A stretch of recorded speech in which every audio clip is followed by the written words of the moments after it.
జమ్మలక్కడి Pamba cinema మీరు అందరు చూసిరు కదా. అందులో అంత రివర్స్ అయ్యి పెద్ద పెద్దోళ్ళు కూడా లాగులేసుకొని బడికి పోయి పద్యాలు పాటలు నేర్చుకుంటా సార్లను కాల్చుక తింటారు. ఇగో ఇప్పుడు మీరు చూడబోయే వార్త చూస్తే కూడా ఆ సీనే యాది రావచ్చు.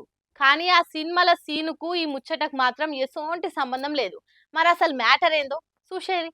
ఈళ్ళే రిటైర్ ఏజ్ కు దగ్గరకు వచ్చిన సార్లు ఎక్కువ ఉన్నారు. ఈళ్ళు బ్యాగులు వేసుకొని బడికాడికొచ్చి బెత్తం దెబ్బలు తింటురేంది. అచ్చం చిన్న పోరా లెక్కనే ఆయన ఊలో కొడుతుంటే అబ్బా సార్ సార్ సార్ వద్దు సార్ ఓయే సార్ కొట్టకూడదు సార్ అన్నట్టే వేసి బ్యాగ్ పొంటి వాతలు తేలంగా అంటించుకొని పోతున్నారు. మరి ఏదైనా సినిమా షూటింగ్ ఏంది అని అనుకునేరు. అస్సలు కాదు. ఆ దెబ్బలు తింటున్న వాళ్ళ ఐఏఎస్లు, పోలీస్ ఆఫీసర్లు, డాక్టర్లు, పెద్ద పెద్ద లాయర్లు, హెడ్ మాస్టర్లు, టీచర్లు, బిజినెస్ మెన్లు, సీఈఓలు అందరు ఉన్నారట.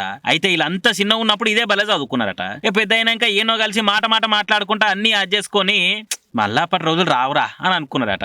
రోజులు వెనుకకు రాకుండా జ్ఞాపకాలు అయితే మళ్ళీ చేసుకోవచ్చు కదా అని ఈ ఉపాయం చేసిర్రు. అందరూ వాట్సాప్ గ్రూప్ పెట్టుకొని ఓ తారీఖు అనుకొని యూనిఫామ్లు కుట్టించుకొని బ్యాగులు వేసుకొని వాళ్ళు చదివిన బడికి వచ్చిర్రు. ఇక అప్పుడు ప్రిన్సిపాల్ తోనే ఇట్లా బెత్తంతో కొట్టించుకుంటా వీడియోలు కూడా తీసుకొని మురిసిపోయిర్రు. కానీ అందరి లెక్క రీయూనియన్ అనో గెట్ టుగెదర్ అనో పెట్టుకొని మంచిగా సూటు బుట్ వేసుకొని స్టేజ్ మీద ఎక్కి స్పీచ్లు దంచి సార్లకు సన్మానాలు చేసి ఇట్లా రొటీన్ కాకుండా ఇంత వెరైటీగా చేసిర్రు అని అనుకుంటా కామెంట్ చేయబట్టి ఇలా సంబరాన్ని చూసిన నేడు జనాలు.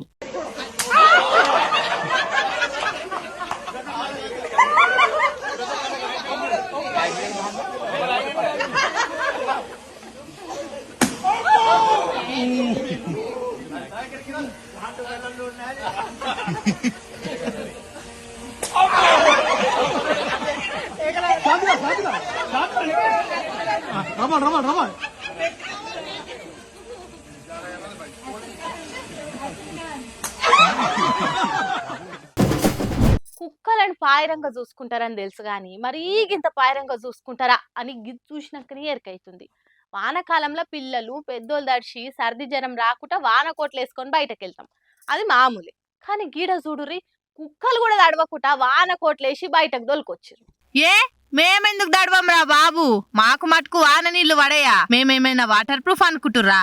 అందుకే మా ఓనర్ గిట్లా వానకోట్లు దొడిగిండు అన్న ఫీలింగ్ తోని ఏమన్నా తిరుగుతున్నాయా అటు ఇటు. మామూలుగా పెంపుడు కుక్కలను ఇంట్లో మనుషులతోని సమానంగా పెంచుతారు. అవిటికి మంచం కంచం అన్ని బరాబర్ ఏం తక్కువ కాకుండా ఇంట్లో సంటి పోరల్ని చూసినట్టు చూసుకుంటారు చాలా మంది. కానీ గీ లెవెల్లో జర ఓ స్టెప్ ఎక్కువనే ఉన్నట్టుర్రు కదా. వానకు కుక్కలు ఏడదడిచి అడ్డం పడతాయో అని గిట్లా అవిటికి కూడా వానకోట్లు తయారు చేపించి దొడిగిండు. ఇక అవి వేసిందే వాన కోసం కదా, ఒకవేళ దడవకపోతే వేసుకుందల్లా లాభం ఏముందనుకున్నాయో ఏందో గాని ఇట్లా రెయిన్ కోట్లు వేసుకొని బయట వానలు తడుస్తుంటే వీడియో తీసి సోషల్ మీడియాలో పెట్టిర్రు. కాతమిగా చీ దీని అమ్మ జీవితం, రోడ్డు మీద కుక్క బతుకుతుంది నేను బతుకుతున్నా, నేనైనా గింత మంచి వానకోట వేసుకోలే, దినాంకి వానకు దడుస్తున్న తప్పితే ధరించి నా కోటి కొంటలే. ఇక ఇజ్జూష అయినా తెలివి తెచ్చుకొని వానకు దడవకుండా ఓ రెయిన్ కోట్ కొనాలి.